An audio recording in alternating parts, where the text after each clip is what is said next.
मुझे अधूरा हिसाब देने में कोई झिझक नहीं है, क्योंकि हमारे अधूरे हिसाब को कई गुना कम भी कर दे तो भी आप उसको परास्त नहीं कर पाएंगे श्रीमान केजरीवाल।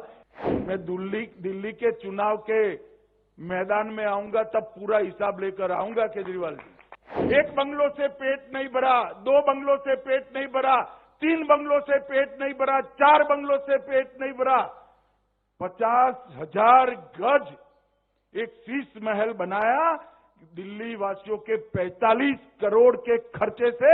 और केजरीवाल जी आपको इसका हिसाब देना पड़ेगा। हर वार्ड से 10 दिल्ली वालों को अपने घर पर चाय पिलाकर शीश महल दर्शन का एक बार कार्यक्रम बनाइए तो दिल्ली की जनता को मालूम पड़ेगा कि उनका मुख्यमंत्री कितने बड़े भवन में रह रहा है। दिल्ली के अंदर ये 10 साल में 68,000 करोड़ के इंफ्रास्ट्रक्चर के काम नरेंद्र मोदी सरकार ने किए। जो लोग हिसाब देना नहीं चाहते और हिसाब मांगने की आदत पड़ी है, उनको मैं कहना चाहता हूं कि मैं आज पाई पाई का हिसाब देकर जाता हूं। मुझे मालूम है मेरा हिसाब किताब अधूरा है, इससे कई गुना ज्यादा काम हुआ है, मगर मुझे अधूरा हिसाब देने में कोई झिझक नहीं है, क्योंकि हमारे अधूरे हिसाब को कई गुना कम भी कर दे तो भी आप उसको परास्त नहीं कर पाएंगे श्रीमान केजरीवाल। इसलिए मैं अधूरा हिसाब भी देना चाहता हूं। हमने 68,000 करोड़ के इंफ्रास्ट्रक्चर के काम दिल्ली के विकास के लिए किए। 41,000 करोड़ रुपया का सड़क बनाया, 15,000 करोड़ के रेलवे के काम किए और 12,000 करोड़ के एयरपोर्ट और इसके आसपास की आनुषंगिक सेवाओं को सुदृढ़ करने के लिए किया। दिल्ली मेरठ एक्सप्रेसवे अब सिर्फ 45 मिनट में आप पहुंच सकते हो। 8,000 करोड़ रुपया खर्च हुआ। दिल्ली मुंबई एक्सप्रेसवे 24 घंटे की यात्रा को 12 घंटे में बदलने के लिए हाई स्पीड कॉरिडोर बनाया जा रहा है। द्वारका एक्सप्रेसवे 7500 करोड़ की लागत से बन रहा है। ईस्टर्न पेरिफेरल एक्सप्रेसवे 11,000 करोड़ की लागत से बन रहा है और 500 दिन में पूरा हुआ। Urban extension road UER2 7,715 crore की लागत से बना है। Pragati Maidan integrated transit corridor 920 crore की लागत से बना। दिल्ली मेरठ RRTS रेल गलियारा 30,000 करोड़ की लागत से बन रहा है। ITPO कॉम्प्लेक्स, जिसको पूरी दुनिया अब भारत मंडपम के नाम से जानती है, वो 7,000 सीट का कन्वेंशन सेंटर और 3,000 सीटिंग कैपेसिटी का एम्फी थिएटर बना। यशोभूमि कन्वेंशन सेंटर 5,400 करोड़ की लागत। द्वारका गोल्फ कोर्स 250 करोड़ की लागत।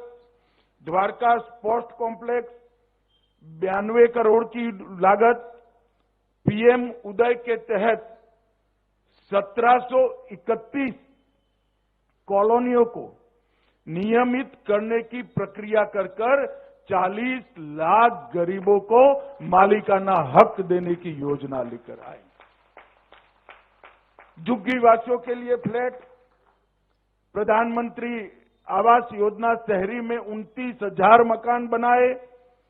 इन सिटू स्लम रिहेबिलिटेशन लगभग 354 करोड़ से 3,000 EWS फ्लैट बनाए। दिल्ली विश्वविद्यालय में नया वीर सावरकर कॉलेज बनाया। प्रधानमंत्री संग्रहालय बना। पुलिस म्यूजियम बना। राष्ट्रीय युद्ध स्मारक बना। इंडिया इंटरनेशनल कन्वेंशन सेंटर और एक्सपो सेंटर का विकास बना। ऑक्सीजन पार्क्स बने और ग्रीन इनिशिएटिव भी ढेर सारे ले लिए गए।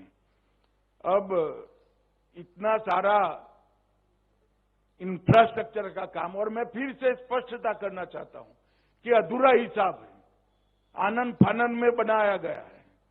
मैं दिल्ली के चुनाव के मैदान में आऊंगा तब पूरा हिसाब लेकर आऊंगा केजरीवाल जी, मगर मैं आपको पूछना चाहता हूं कि आपने क्या किया, इसका जरा हिसाब दिल्ली वासियों को दीजिएगा। मैं अभी मेरे घर पर कुछ बच्चे मिलने आए थे, तो साहसिकता से मैं बात कर रहा था कि भाई ये हुआ ये हुआ ये हुआ।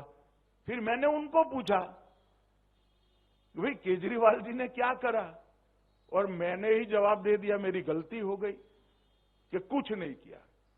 तो एक बच्चे ने स्फूर्ति से कहा कि साहब ऐसा नहीं है, आप इतना अन्याय उनको मत करिए, और दृढ़ता से के साथ विश्वास के साथ कहा। तो मैंने कहा क्या कहना चाहते हैं, अब क्या किया?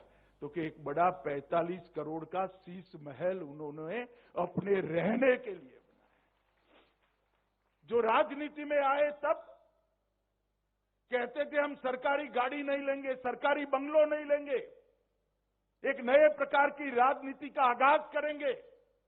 एक बंगलों से पेट नहीं भरा, 2 बंगलों से पेट नहीं भरा, 3 बंगलों से पेट नहीं भरा, 4 बंगलों से पेट नहीं भरा, 50,000 गज एक शीश महल बनाया दिल्ली वासियों के 45 करोड़ के खर्चे से। और केजरीवाल जी आपको इसका हिसाब देना पड़ेगा, दिल्ली की जनता को हिसाब देना पड़ेगा।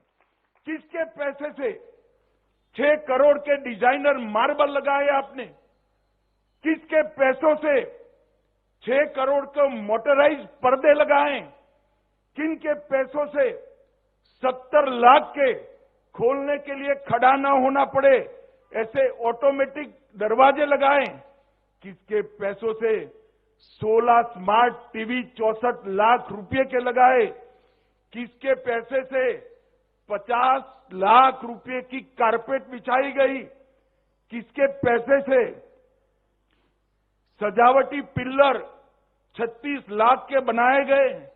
दिल्ली वासियों को पानी देने का कोई हिसाब नहीं है। आपके 4 लोगों के परिवार के लिए 15 करोड़ का वाटर सिस्टम आपने लगाया केजरीवाल जी। दिल्ली की जनता इसका जवाब आपसे पूछ रही है। रिक्लाइनर सोफा और ढेर सारी सुविधाएं, इसमें से कुछ चीजें तो ऐसी है जिसका नाम ही मैंने तो पहली बार सुना, भैया ऐसा भी कहीं हो सकता है। और वो जब मुख्यमंत्री थे तब मैं कहता था उनको, एक बार ट्वीट भी किया था, हर वार्ड से 10 दिल्ली वालों को अपने घर पर चाय पिलाकर शीश महल दर्शन का एक बार कार्यक्रम बनाइए, तो दिल्ली की जनता को मालूम पड़ेगा कि उनका मुख्यमंत्री कितने बड़े भवन में रह रहा है। भाइयों बहनों, दिल्ली के इंफ्रास्ट्रक्चर के लिए जब काम करने का मौका मिला, 10 साल का मौका मिला, और उस वक्त उन्होंने क्या किया? उन्होंने अपना भवन बनाने का काम किया, इंफ्रास्ट्रक्चर की चिंता नहीं। और ध्यान भटकाने वाले मुद्दों पर आप आगे बढ़ते हो। भाइयों बहनों, ये केजरीवाल जी अन्ना हजारे के भ्रष्टाचार विरोधी आंदोलन की प्रोडक्ट। मैंने अभी कहा, सुषमा जी ने 12 लाख करोड़ के घपले घोटाले भ्रष्टाचार को उजागर किया था। अन्ना हजारे ने वो भ्रष्टाचार के खिलाफ आंदोलन किया, और वो भ्रष्टाचार के खिलाफ आंदोलन के बाद जो केजरीवाल कहते थे हम कभी राजनीति में नहीं आएंगे, अन्ना बेचारे रालेगांव सिद्धि में वापिस चले गए। इन्होंने एक पार्टी बनाई और मुख्यमंत्री बने, हमें कोई आपत्ति नहीं। मुख्यमंत्री बनकर आपने किया, शराब का घोटाला किया, मोहल्ला क्लिनिक के नाम पर करप्शन किया, टेस्टिंग के नाम पर दवाओं के नाम पर करप्शन किया, 16 स्ट्रीट का करप्शन किया, सीसीटीवी कैमरा के नाम पर करप्शन किया, बस खरीदने में घोटाला किया, और सबसे बड़ा घोटाला निजी सुविधाओं के लिए शीश महल का करने का काम केजरीवाल जी आपने किया है। दिल्ली की जनता को आपको जवाब देना पड़ेगा, और दिल्ली की जनता इसका जवाब मांगेगी। और मैं मैं केजरीवाल जी को कहना चाहता हूं, केजरीवाल जी हम पर जो आरोप लगाना है लगाइए, जनता फैसला करेगी, मगर आप शीश महल का जवाब दिल्ली की जनता को जरूर दीजिए। भाइयों बहनों, केजरीवाल का जो रास्ता है वो भारतीय जनता पार्टी के लिए अभिप्रेत नहीं है। हमने तो आयोजनबद्ध तरीके से शहरों का विकास करने का मोदी जी के नेतृत्व में ठाना है और आज इसकी ही एक कड़ी ये सुषमा स्वराज भवन बनी है। यहां पर सुरक्षा के साथ हमारी कामकाजी बहनें, बच्चियां रहेगी, अपनी कैरियर को एक शेप दे पाएगी और समाज के बीच में उन्नत मस्तक के साथ अपने अस्तित्व को वो उजागर करेगी।